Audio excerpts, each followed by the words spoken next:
नमस्कार मित्रों, आपका स्वागत करते हैं आपके अपने YouTube प्लेटफॉर्म कॉम्टेरिया पर। Study hard and get success Indian political constitution के complete gist crux of NCERT में पढ़ाते हैं। अभी हम पढ़ा रहे हैं इस समय आपको Rajasthan public service commission, Rajasthan administrative services PT examination which had held on 1 अक्टूबर 2023। इसके लास्ट पैलेट पे हम चल रहे हैं।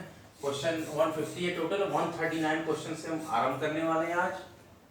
और जो विद्यार्थी नए हो कृपया वो कॉम्टेरिया को सब्सक्राइब कर दिया। आइए देखते हैं क्या क्वेश्चंस हैं। क्वेश्चन नंबर 139 कह रहा है कि निम्नलिखित में से कौन राजकोषीय नीति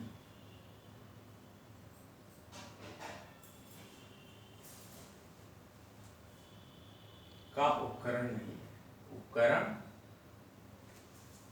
नहीं, राजकोषीय नीति से संबंधित नहीं है, उपकरण नहीं है, किसी तरह कोई यंत्र नहीं है।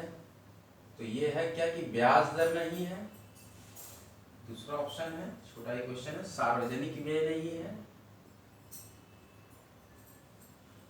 और तीसरा ऑप्शन है करारोपण नहीं है। चौथा ऑप्शन हमारे पास है हीनार्थ प्रबंधन नहीं है। और पांचवा ऑप्शन जैसा कि आप चाह रहे हैं इस बार से आरबीएससी में अनुत्तरित प्रश्न, निम्नलिखित में से कौन राजकोषीय नीति का उपकरण नहीं है? ब्याज दर राजकोषीय नीति का उपकरण नहीं है, या सार्वजनिक व्यय राजकोषीय नीति का उपकरण नहीं है, या करारोपण राजकोषीय नीति का उपकरण नहीं है, या हीनार्थ प्रबंधन राजकोषीय नीति का उपकरण नहीं है,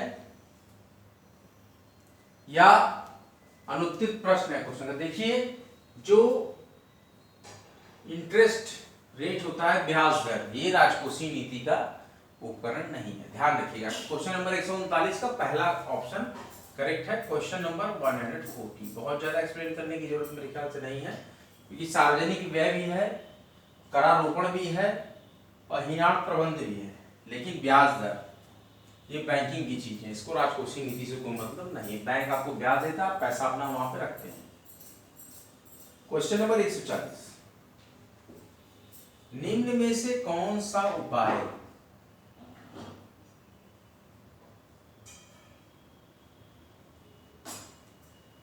चयनात्मक साख, क्रेडिट बोलते हैं, साख को क्रेडिट बोला जाता है इंग्लिश में, चयनात्मक साख नियंत्रण के संबंध में सही विकल्प नहीं है? संबंध में सही विकल्प नहीं है।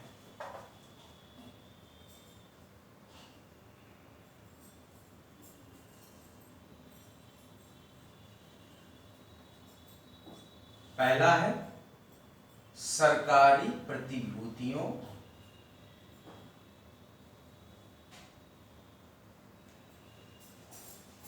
को बेचना।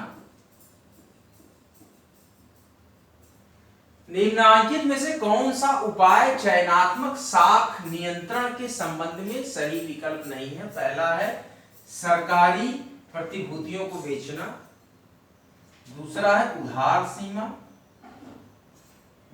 सीमा, या इसको बोलते हैं हम इंग्लिश में मार्जिन, उधार सीमा या मार्जिन में परिवर्तन, मार्जिन में परिवर्तन, change in margin. Third option है नैतिक दबाव, और फोर्थ ऑप्शन है साख राशनिंग। फिफ्थ ऑप्शन जैसा कि आप जानते हैं आरपीएससी में अनुत्तरित प्रश्न, निम्न में से कौन सा उपाय चयनात्मक साख नियंत्रण के संबंध में सही विकल्प नहीं है? क्या सरकारी प्रतिभूतियों को बेचना ये सही विकल्प नहीं है? क्या उधार सीमा या मार्जिन में परिवर्तन सही विकल्प नहीं है? क्या नैतिक दबाव सही विकल्प नहीं है?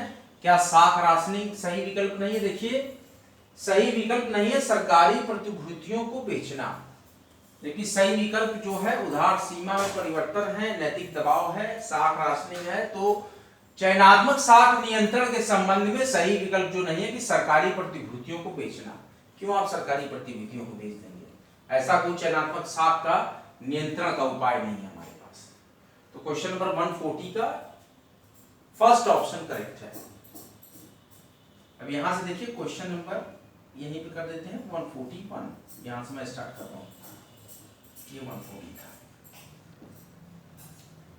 औषधि क्षेत्र, बहुत ही ध्यान से आप क्वेश्चन को समझिए।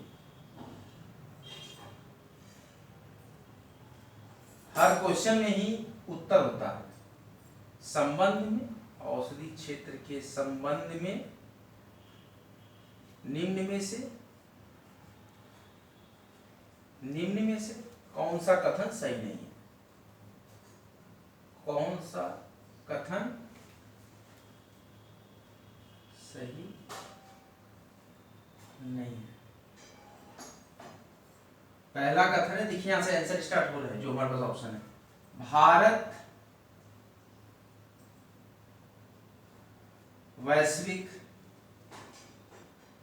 स्तर पर, वर्ल्ड लेवल पर जेनेरिक दवाओं से संबंधित है। ये जेनेरिक दवाओं का सबसे बड़ा, भारत वैश्विक स्तर पर जेनेरिक दवाओं का सबसे बड़ा प्रदाता है, मतलब वो सप्लाई करता है सबसे ज्यादा विश्व में। क्या ये सही है?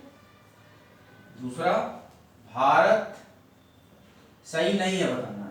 भारत वैक्सीन निर्माण, वैक्सीन जो लगी थी कोरोना की, वैक्सीन निर्माण में वैश्विक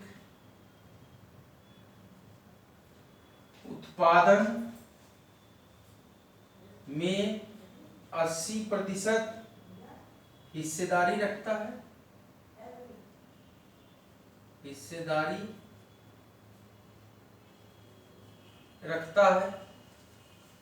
दूसरा ऑप्शन। क्या आपको लगता है कि भारत वैक्सीन के निर्माण में वैश्विक उत्पादन में 80% हिस्सेदारी रखता है? पूरे 100% में क्या विश्व में भारत 80% वैक्सीन बना देता है? इसमें कुछ डाउट लग रहा है, ऐसा हमने कहीं नहीं पढ़ा। यही ऑप्शन करेक्ट होगा कि ये सही नहीं है, जबकि भारत वैश्विक स्तर पर जेनेरिक दवाओं का सबसे बड़ा प्रदाता है, हम जानते हैं, लेकिन भारत वैक्सीन निर्माण में वैश्विक उत्पादन में 80% की हिस्सेदारी नहीं रखता है। इतनी बड़ी हिस्सेदारी नहीं है। और तीसरा ऑप्शन देख लेते हैं, औषधि उत्पादों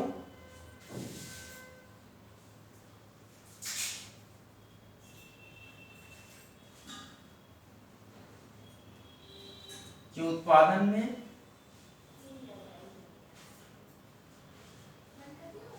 मात्रा के आधार पर भारत दुनिया में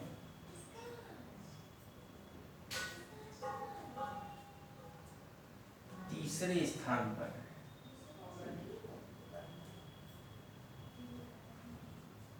देखिए, औषधि उत्पादों के उत्पादन में भारत के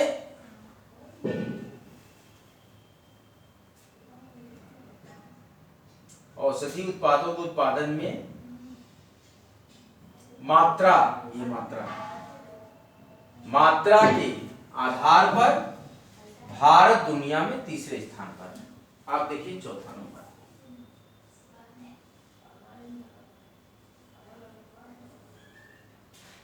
औषधीय उत्पादों के उत्पादन में मूल्य के हिसाब से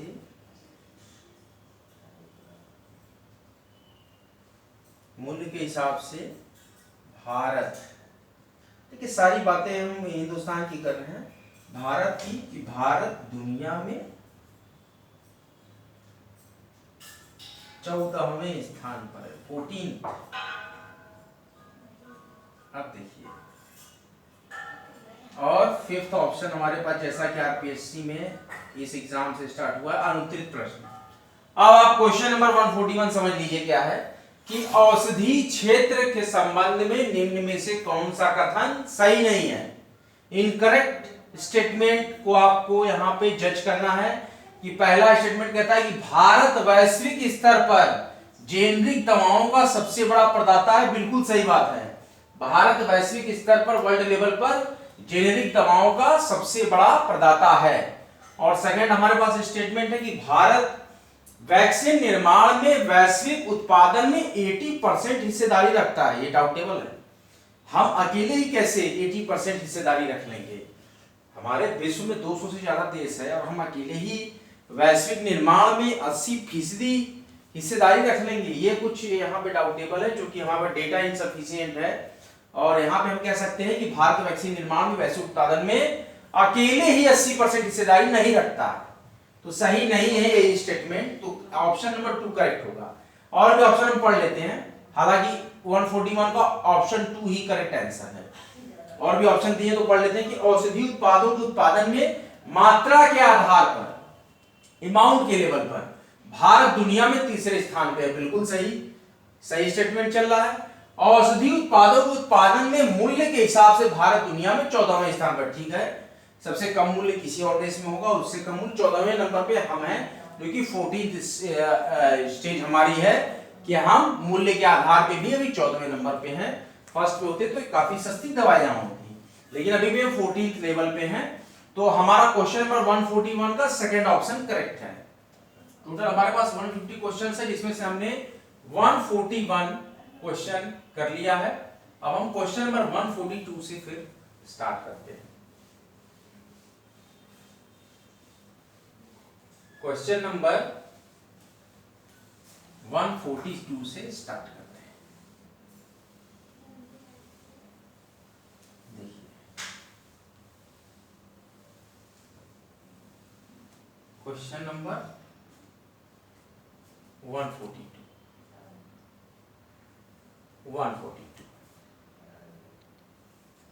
क्वेश्चन नंबर 142 कहता है कि राजस्थान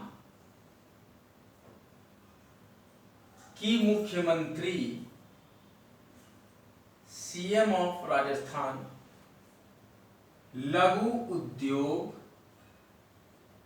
आप कौन सी योजना है? राजस्थान की मुख्यमंत्री लघु उद्योग प्रोत्साहन योजना, प्रोत्साहन योजना के बारे में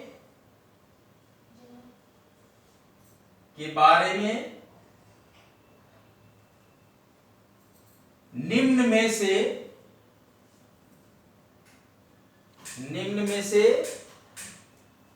कौन सा तथ्य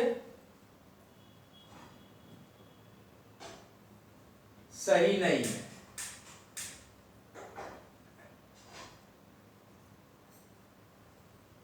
देखिए, राजस्थान की मुख्यमंत्री लघु उद्योग प्रोत्साहन योजना के बारे में निम्न में से कौन सा तथ्य सही नहीं है? पहला तथ्य हमारे पास है, इस योजना में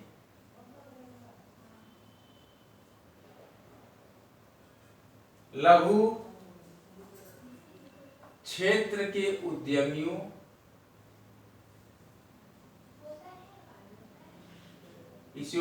लघु क्षेत्र के उद्यमियों को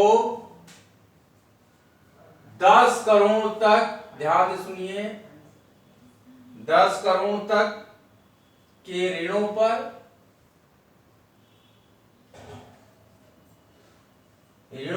5% का ब्याज, इंटरेस्ट और अनुदान किया जाता है। मतलब इनको दिया जाता है, बिजनेस करने के लिए दिया जा रहा है, अनुदान दिया जा रहा है, ठीक है। अभी ये योजना चल रही है। राजस्थान की मुख्यमंत्री लघु उद्योग प्रोत्साहन योजना के बारे में निम्न में से कौन सा तथ्य सही नहीं है? पहला तथ्य हमारे पास है कि इस योजना में लघु क्षेत्र के उद्यमियों को 10 करोड़ तक के ऋणों पर 5% का ब्याज अनुदान दिया जा रहा है। दूसरा स्टेटमेंट हमारे पास है इस योजना में मुख्यमंत्री लघु उद्योग प्रोत्साहन योजना, इस योजना में लघु क्षेत्र के उद्यमियों को 15 करोड़, अब देखिए सेकंड स्टेटमेंट कहता है कि 15 करोड़ तक के ऋणों पर, ऋण जो हम लेते हैं, ऋणों पर कर्ज जो लेते हैं 4% का ब्याज, 4% का ब्याज अनुदान दिया जा रहा है। सेकंड स्टेटमेंट अब देखिए, राजस्थान की मुख्यमंत्री लघु उद्योग प्रोत्साहन योजना के बारे में निम्न में से कौन सा तथ्य सही नहीं है। पहला तथ्य है कि इस योजना में लघु क्षेत्रों के उद्यमियों को 10 करोड़ तक के ऋणों पर 5% का ब्याज अनुदान दिया जा रहा है। और दूसरा स्टेटमेंट है, इस योजना में लघु क्षेत्र के उद्यमियों को 15 करोड़ तक के ऋणों पर 4% का ब्याज अनुदान दिया जा रहा है। अब यहां पे आपका रिक्वायर्ड जो स्टेटमेंट है, थर्ड ऑप्शन, कौन सा तथ्य सही नहीं है बताना है। तो थर्ड ऑप्शन है, इस योजना में, योजना कौन सी है, मुख्यमंत्री लघु उद्योग प्रोत्साहन योजना राजस्थान, इस योजना में लघु क्षेत्रों के उद्यमियों को 25 लाख तक के ऋणों, 25 लाख तक के ऋणों पर 8% का ब्याज अनुदान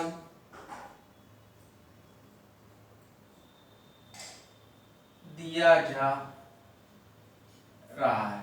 ये देखिए, और फोर्थ ऑप्शन यहीं पे हमें मिल रहा है, इस योजना में मुख्यमंत्री लघु उद्योग प्रोत्साहन योजना, इस योजना में लघु क्षेत्र के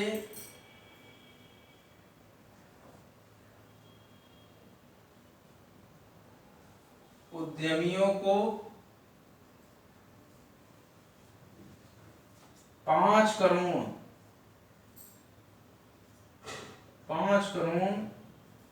तक के ऋण पर 6% का ब्याज अनुदान दिया जा रहा है।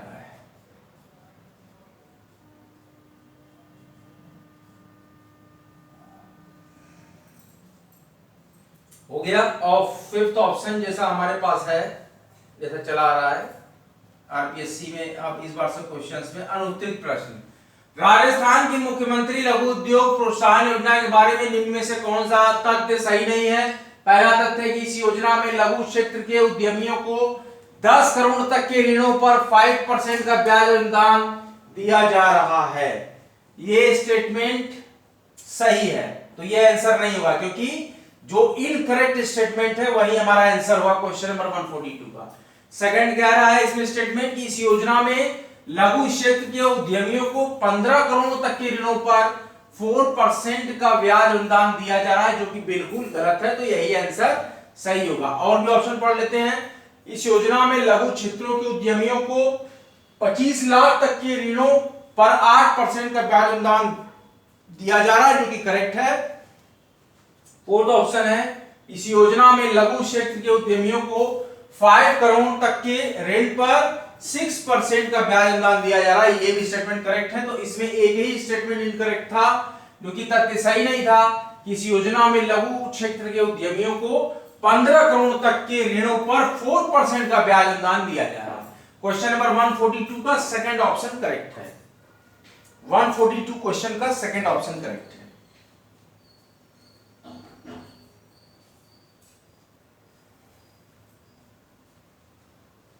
आज का लेक्चर हम यहीं तक रखते हैं। क्वेश्चन नंबर 142 तक हमने कर लिया है। वैकेंसी अपडेट हम देख लेते हैं। यूपी ट्रिपल एससी पेट 2023 के एग्जाम्स हो रहे हैं डिफरेंट सिटीज में। इसके आप एडमिट कार्ड जो हॉल टिकट है निकाल लीजिए। इसके हॉल टिकट आ गए हैं, लाइव हो गए हैं। और ये एग्जामिनेशन 28 को 2 शिफ्ट में और 29 ऑक्ट को दोनों शिफ्ट में है, तो 4 शिफ्ट में सारे एग्जाम होंगे। इसमें आप मैथमेटिक्स, ग्राफ, दंड बार चार्ट और इसके बाद DIs आएंगी, डाटा इंटरप्रिटेशंस आएंगे, जीके आएगा, यूपी जीके आएगा, करंट अफेयर्स आएगा, अर्थमेटिकल एंड एनालिटिकल रीजनिंग आएगी, इसके बाद वर्बल नॉन वर्बल रीजनिंग आएगी। काफ़ी इसमें पोर्शन आते हैं, रीजनिंग आएंगे और हिंदी व्याकरण के प्रश्न होंगे, पैसेज होगा। तो इस तरीके से आप तैयारी सी करेंगे। इसके साथ ही MPPCS के भी फॉर्म आप भरते रहिए। MPPSC में स्टेट फॉरेस्ट सर्विसेज और स्टेट सर्विसेज एग्ज़ाम, ये सारे फॉर्म लाइव चल रहे हैं। सारे फॉर्म्स की डेडलाइन है 8 नवंबर रजिस्ट्रेशन की, और शायद मेरे ख्याल से 11 नवंबर तक फाइनल सबमिशन पेमेंट की है। और इसके साथ ही और भी वैकेंसीज डिपार्टमेंट्स में आई है, उसको भी आप सर्च करते रहिए। कई वैकेंसीज इस समय आ रही है। अब थोड़े दिनों में यूपी ट्रेंड ग्रेजुएट टीचर और पोस्ट ग्रेजुएट टीचर के भी एग्जामिनेशन होंगे। और अपकमिंग वैकेंसी देखें तो उत्तर प्रदेश का LT teacher, assistant teacher LT grade, जो कि क्लास 6 से लेके 10 तक की पढ़ाई कराते हैं सरकारी स्कूल में, उसके भी फॉर्म आएंगे। और उसके साथ ही साथ आपका 11th और 12th का जो होता है लेक्चरर, स्कूल लेक्चरर के मतलब PGT लेवल जैसे आपका होता है अनुशासित अनुदानित स्कूल में, उस तरह से आपको गवर्नमेंट स्कूल में होता है प्रवक्ता इसका नाम है, प्रवक्ता LT टीचर्स। इसकी 11-12 की पढ़ाई के लिए वो टीचर्स रखे जाते हैं गवर्नमेंट स्कूल में, तो गवर्नमेंट स्कूल्स में लगते हैं। तो यहाँ पर आपके असिस्टेंट टीचर 6 to 10 के और प्रवक्ता 11-12 के लिए। ये गवर्नमेंट में वैकेंसीज में बता दूं कि 6000 प्लस वैकेंसी जो है आपके पास है असिस्टेंट टीचर की, इसको LT बोलते हैं। क्लास 6 से लेकर 10 तक पढ़ाने के लिए गवर्नमेंट स्कूल में। और 11-12 को जो पढ़ाते हैं जिनको प्रवक्ता आप कहते हैं, तो प्रवक्ता के 3509 पद खाली हैं, 3509 पद खाली हैं। और 6000 से ऊपर 6700 के लगभग पद खाली है, इसको बोलते हैं असिस्टेंट टीचर। ये फॉर्म निकलेगा असिस्टेंट टीचर के नाम से। और उत्तर प्रदेश लोक सेवा आयोग इसके फॉर्म को निकालेगी, इसलिए आप लोग OTR कंप्लीट कर लीजिए। UPPSC निकालेगी जिसमें कि सारे फॉर्म भरने में 1 टाइम रजिस्ट्रेशन की जरूरत है। OTR कंप्लीट कर लीजिएगा और उसके अंतर्गत जब फॉर्म में आपसे पूछेगा कि यू हैव BEd तो यस कर दीजिएगा, एक्वायर्ड। और यहाँ पे PG एंड BEd एक्वायर्ड आप यस कर देंगे, आपका फॉर्म फिलअप हो जाएगा। या OTR करने के बाद और भी अपर क्वालिफिकेशन अपडेट करना सकते हैं। OTR में मॉडिफाई ऑप्शन आएगा, इशू होने के बाद नंबर आप मॉडिफाई करके जितने भी सर्टिफिकेट है और डिग्री कोर्सेज और डिप्लोमा कोर्सेज की डिटेल भरना चाहते हैं आप बाद में भी इसमें भर सकते हैं। तो ये सुविधाएं यहाँ पे रहती हैं। तो इस तरीके से आप आगामी परीक्षाओं के लिए भी तैयारी कर सकते हैं। एक बहुत अच्छा फॉर्म आया था जूनियर असिस्टेंट का यूपी ट्रिपल SC में, ये पेट 2022 के स्कोर कार्ड में भरा गया था। इसमें मैक्सिमम चांसेस हैं, सारी वैकेंसीज तकरीबन 3500 से मुझे लगता है 3700 वैकेंसी थी, जो बढ़ के आपकी 5500 हो जाएगी, 5500 प्लस हो जाएगी। तो मुझे लगता है कि इसमें जो भी स्कोर किए होंगे 61 नंबर, 62 नंबर, 60 नंबर तक जिनका मार्क्स होगा, परसेंटाइल तो बात की बात है, जो मेन मार्क्स होगा इनका पेट में 60 वाले भी कॉल में आ जाएंगे, क्योंकि फिर इसके बाद इनका ये जो रिटेन होगा इसके बाद टाइपिंग भी होगा, तो मैक्सिमम लोगों को बुलाया जाता है। तो पेट 2022 में जूनियर असिस्टेंट का फॉर्म भरे होंगे अभी नया वाला, वो शॉर्टलिस्ट होकर उनका नंबर आ सकता है रिटर्न देने के लिए जूनियर असिस्टेंट का। और अभी भी वैकेंसी आने वाली है यूपी ट्रिपल SC से लोअर सबऑर्डिनेट की, lower subordinate, lower PCS level का फॉर्म होता है। इसमें नियर अबाउट 800 प्लस वैकेंसीज आएंगी, जिसमें क्या क्या supply inspector, tax inspector, marketing inspector, और इसमें एक बहुत अच्छी पोस्ट आती है एग्जीक्यूटिव ऑफिसर, ईओ। हमारे एक सीनियर ईओ हैं, तो हमने देखा है इसके लिए अलग रूम मिलता है, अलग चेम्बर मिलता है, अलग आपको एक प्यून भी अटेंड होता है। तो ईओ पोस्ट जो है लोअर सबऑर्डिनेट की सबसे टॉप पोस्ट है, लेकिन इसी ग्रेड पे मेरे ख्याल से भी 2800 ही चल रही है, लेकिन इनको चेम्बर अलग से मिलता है, इनका थोड़ा सा प्रेस्टिजियस जॉब होती है। और ये जो मार्केटिंग इंस्पेक्टर, टैक्स इंस्पेक्टर की आपकी होती है वैकेंसी, वो 4200 ग्रेड पे की होती है। और इस तरीके से आप लोअर का जो फॉर्म आया हुआ था 2019 में, उन कुछ लड़के सेलेक्ट हुए हैं, अब आप लोग भी सिलेक्शन लीजिए ये 2023 के लोअर एग्जाम में। आज के लेक्चर में हमने पूरा 142 क्वेश्चन कर लिया, 8 क्वेश्चन और बचे हुए हैं, उसके बाद राजस्थान पीसीएस प्री का आपका ये पूरा क्वेश्चन पेपर सेट कंप्लीट हो जाएगा। उसके बाद से हम जहां से ये राज्य सूचना आयोग, केंद्रीय सूचना आयोग से हम स्टार्ट करेंगे। नीति आयोग हमने खत्म कर लिया था इंडियन पॉलिटी वाले सेक्शन में। ये 8 क्वेश्चन और है, 1 या 2 लेक्चर में और लूंगा, उसके बाद मैं आपको स्टार्ट करूंगा केंद्रीय सूचना आयोग से, फिर हम लोग जीएस ऑफ एनसीईआरटी को वहीं से कंटिन्यू कर लेंगे। आज के लिए इतना ही। अगर आपको लेक्चर अच्छे लग रहे हों तो कॉम्टेरिया यूट्यूब चैनल को सब्सक्राइब करते रहें। पूरा प्रयास है कॉम्टेरिया की बेस्ट से bestest education free of cost पूरे वर्ल्ड वाइड प्रोग्राम में हम प्रोवाइड कराएं। ये चैनल ऐसा है कि हर एक विद्यार्थी को एक मजबूती से एक बहुत ही उत्कृष्ट शिक्षा प्राप्त कराने का संकल्प है, और संकल्प है, टैगलाइन है, स्टडी सिलेक्शन तक। जय हिंद, जय भारत।